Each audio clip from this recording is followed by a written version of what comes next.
There we go. Can you see the layers? Hello health seekers, Inga from Health Origins here. So I've asked Mark what cake would he like for his birthday, Banoffee or Biscoff? And he said, can I have both? And Banoffee Biscoff cake was born. So I'll show you how I made this. Let's begin. So first of all, we're gonna make our buttermilk if you like. So this is 1 cup of soy milk, or you could use any other unsweetened plant milk. So 1 cup, and then we're gonna add to that a tablespoon of apple cider vinegar, and that what will kind of make these curdles in our milk. So just mix that through. And we're gonna let this sit for a few minutes until we prepare our dry ingredients. So we need 1 cup of ground almonds. So almonds here are in replacement of oil or butter in sponge recipes. So 1 cup of ground almonds. So now for flour, if you wanted to make it gluten-free, so you could use gluten-free flour mix, or I'll link above and down below how you can make your own gluten-free flour mix. But in this instance, since we're not avoiding gluten, I'm using fine plain wholemeal flour. So this is like a flour that is quite fine because it's made with softer wheat variety. So it's kind of like almost what you call pastry flour, but this is wholemeal, which is great. So it's got all the fiber with it. So I'm going to add a cup of that. You can also use wholemeal spelt flour here as well if you like. And then we've got 1/2 cup of, I'm using tapioca starch, but you could use cornstarch or arrowroot or even potato starch. So any kind of starch would work. So that's those 3 mixing in. Then we want about 1/4 to 1/2 teaspoon of salt I'm gonna grind in. Probably 1/4 teaspoon will be enough actually. Then I've got 1 cup of rapadura or unrefined raw cane sugar. You could also use coconut sugar if you like. I'm just gonna sieve it because there's a few lumps here, so I don't want big lumps. I'll link down below for you where I buy my raw unrefined cane sugar. Is really good. So my sieve is a little bit too fine to let all of the sugar through. I can see there's no massive big lumps, so I'm just gonna pour it all in. And then the last dry ingredient is a tablespoon of baking powder, because this is obviously not self-raising flour we're using. If you're using self-raising flour, you might be okay of putting just 1 teaspoon of baking powder just for that ground almonds to help raise that. But yeah, 1 tablespoon of baking powder. So now our dry ingredients are ready. I'm gonna complete preparing our wet ingredients. As you can see, this has curdled nicely. So I'm gonna add 1/4 cup of maple syrup to this, and also a teaspoon of vanilla essence. If you got vanilla powder, you can add it with dry ingredients. So mix that through. And now I'm gonna add my dry ingredients into my wet. And give it a quick mix. Right, you don't want to overmix it. Our batter now is ready.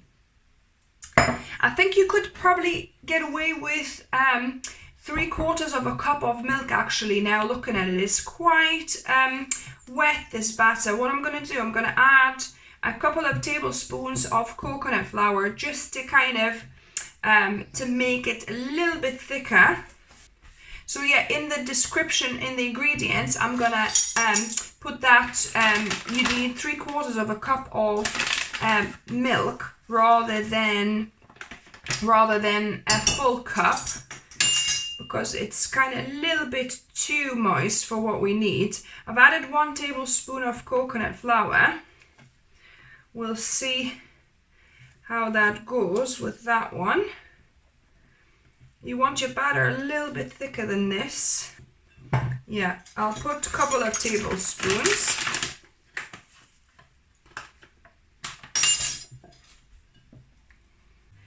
So my camera malfunctioned a little bit. What I did was I poured the batter into two tins, baking tins. I've lined one, I didn't line the other one. It's up to you if you want to line it with parchment paper or not. And that's it. I preheated my oven at 180 degrees Celsius, and I'm gonna put these to bake for about 21 to 25 minutes. We'll see, maybe about 22, 23 might be the right amount, because they are not very thick. So the cakes, or the sponge, has baked. I baked it for 25 minutes in the end. I've let it cool down for a few minutes here, but you want to also make sure before you open the tins, you want to make sure it's not stuck to the sides here. So we're gonna open up. They didn't rise that much, a little bit, but that's all we need. So there we go. So this is going to be our base layer, and this is going to be our top. We're going to let these cool down completely, and in the meantime we're going to prepare our kind of frosting.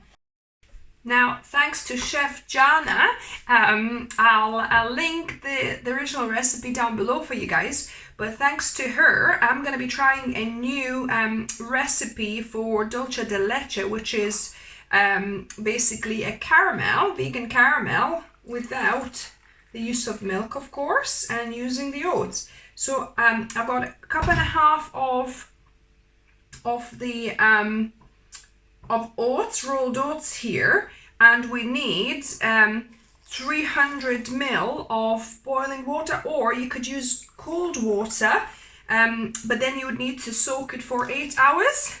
I don't have 8 hours, I want to do it quickly, so if you pour boiling water, that will take just maybe about half an hour to soak. And while we wait for our oats to soak, I've just covered it, and we're going to be making a cream, so our frosting. So I've got 1 packet of organic silken tofu, so that's 300 grams. Well, you want to pour the water out because there's a little bit of water, so I'm going to drain this. So I'm going to add to my glass container. Now I'm going to add 1 teaspoon of vanilla essence here, and 4 tablespoons of Biscoff spread. And now we're going to blend this together.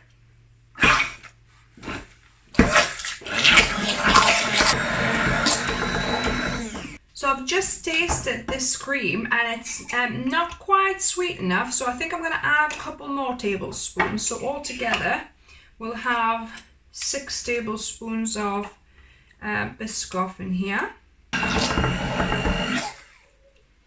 So just have a little test.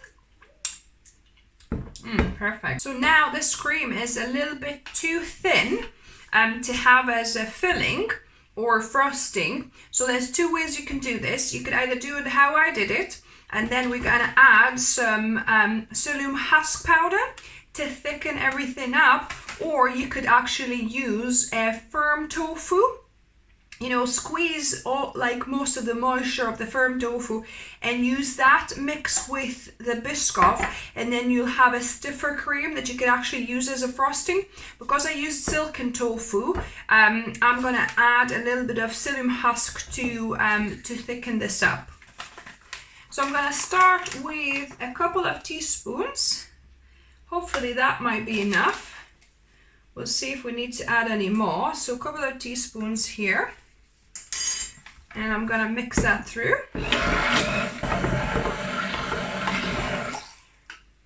So now I'm gonna let this sit in the freezer for about 15-20 minutes for it to kind of for the psyllium husk to, you know, thicken and also to stiffen up a little bit. So my oats have been soaking, but I looked at the recipe and it doesn't look right, the proportions. So either, you know, her oats were different somehow, or, you know, mine are maybe chunkier or something, but mine have taken up all of the water. So I'm going to add another half a cup of hot water here for us to now blend this together to get that milk that we want. So my oats have been soaking for about maybe half an hour or maybe 25 minutes so far. I'm gonna drop them into my blender Thermomix, and I think it still doesn't look as watery as Jana's did. So I think I'm gonna add another quarter of a cup of water because there's hardly any liquid here. So I'll add another third cup of water, hot water here, because, you know, we want obviously for it to blend properly, and we want to have that liquid, that milky water at the end of this.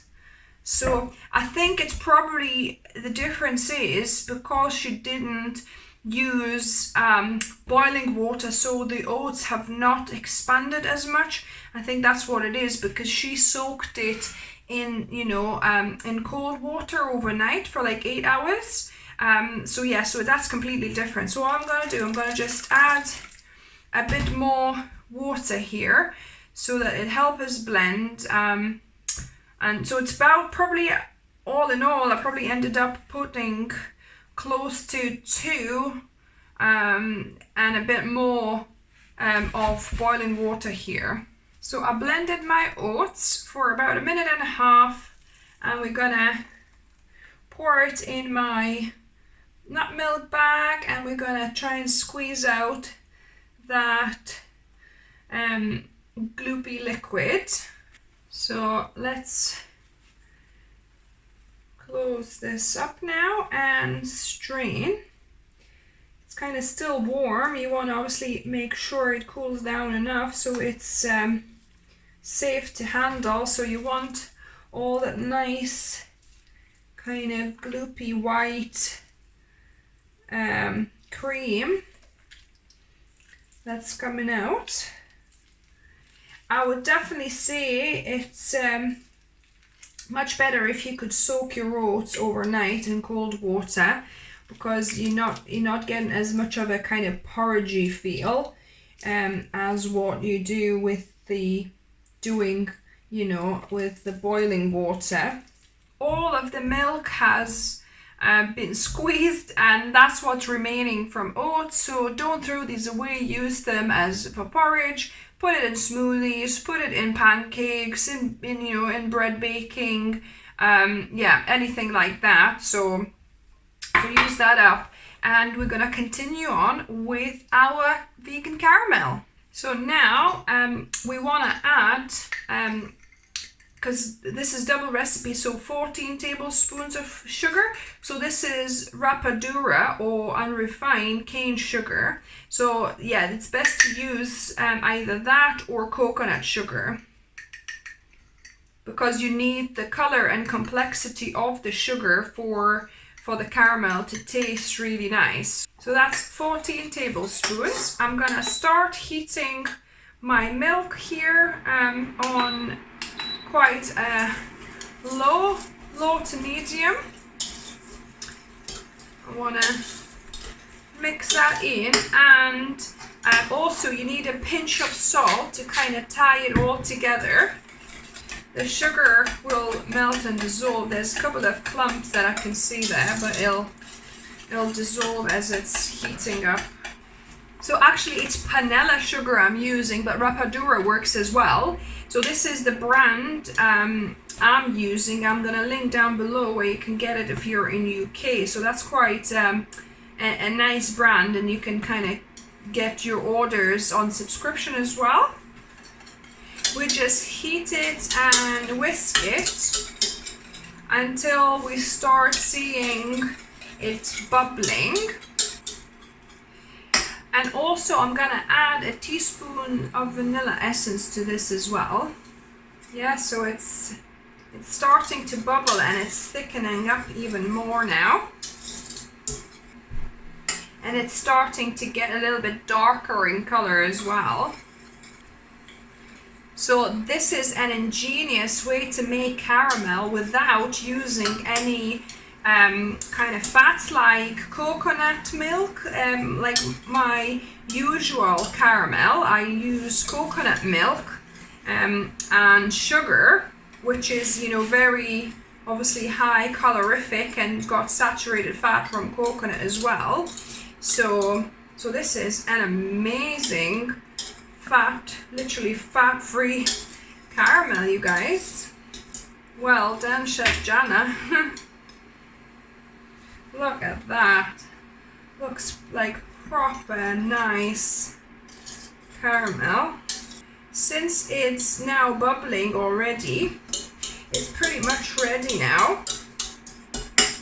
So I'm gonna switch it off and we let the caramel to fully cool down.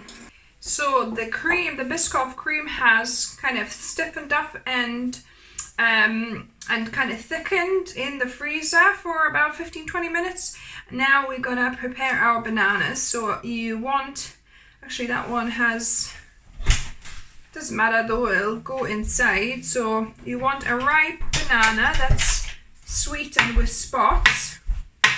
And I'm gonna chop this up. We're gonna need another banana or half for decoration, because I think we'll use all of it for the layer. So what we want to do, we want to spoon the Biscoff cream or frosting on top of the cake there. See how, you know, the psyllium husk thickened it quite a bit. You'll have the same kind of consistency if you use a firm tofu rather than silken. And leave a bit for the top because we're going to do some piping with it. So I'm going to leave a little bit here for the piping. So that should be enough for the layer here. And you want to just nicely cover. So now that's looking pretty even. So I'm gonna just do my bananas in kind of in circles around here. We want to cover the whole cream layer. There we go. So that's a nice layer covered now. What I want to do, but I need for the caramel to kind of cool down completely, I want to put a little layer of caramel here up the top, but obviously we don't want to put it hot because it'll melt the cream underneath. So I'm gonna let this cool completely. So the caramel has definitely cooled down and thickened, and actually it's kind of a little bit almost too thick actually for my liking, but we'll make it work. So perhaps you need a little bit more liquid to start with, so you end up with like a kind of runnier caramel, but that will be good. That'll keep the shape of the cake quite well. So yeah, so that'll be good. So I'm going to just distribute caramel on top of my bananas just to try and get an equal level or layer on. So that looks more or less even. Now we want to put our top layer on. So I'm gonna just take it off nicely. We need to remove our lining paper we had and place it on the top. And what I'm gonna do as well, I'm gonna put caramel on the top layer here as well. It would be easier if it was a little bit runnier, but the good thing is it'll stay put. You know, it's not gonna run off once we add it and level it out. So now this is nice and covered.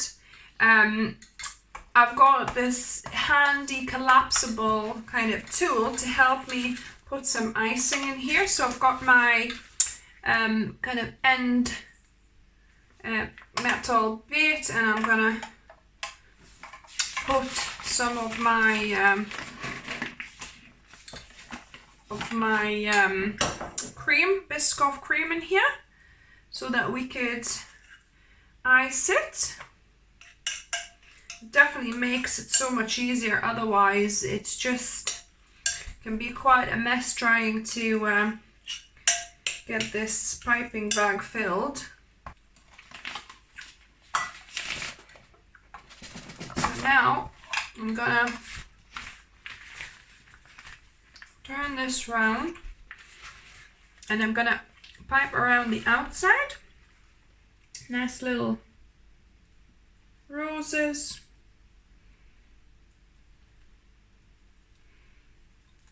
You can obviously decorate how you like it. So we've got some, you know, some frosting left over. Actually, I'm thinking I might just pipe it in here around the edge to kind of close it up nicely. If you can see it. Don't know if you can see that. Yeah, so I'm gonna just pipe it into there. So now for the top decoration. So we want to show that obviously that is a Biscoff and Banoffee cake. So we're going to do that with bananas and some Biscoff biscuits. So what I'm going to do, I'm going to take a few and I'm going to them in half. So gonna place one here, then interlay it with a lengthwise banana slice like that. Then interlace with another biscuit, another slice of banana, and so on. And the last slice of banana. You could also, you know, place kind of a full lotus biscuit in there if you want. I might do that like that. And there you have it. That is the Banoffee Biscoff cake. So now all that's left to do is to taste test this. So now I'm gonna slice a piece and me and Mark are gonna taste test it. So let's see what happens when I go in. Washed my knife in between, don't want to mess up with the layers. Let's see. There we go. So let's see what we've got here. There we go. Can you see the layers? Don't want to drop it. But yeah, this is looking nice. So I need one more piece and then we can taste test it. And here's the birthday boy to taste test his birthday wish cake. Woohoo! So yeah, let's give it a go. Dig in. Let's see what it turned out like. Wow. The Banoffee Biscoff cake.